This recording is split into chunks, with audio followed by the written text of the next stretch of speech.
अपना दिल के गाँव के लइकवन मजा लूटो तारे मिल के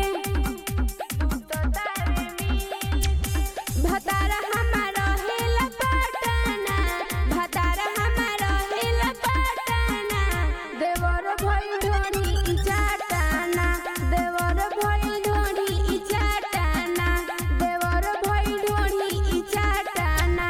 दिया रिकॉर्डिंग स्टूडियो मोहम्मदपुर।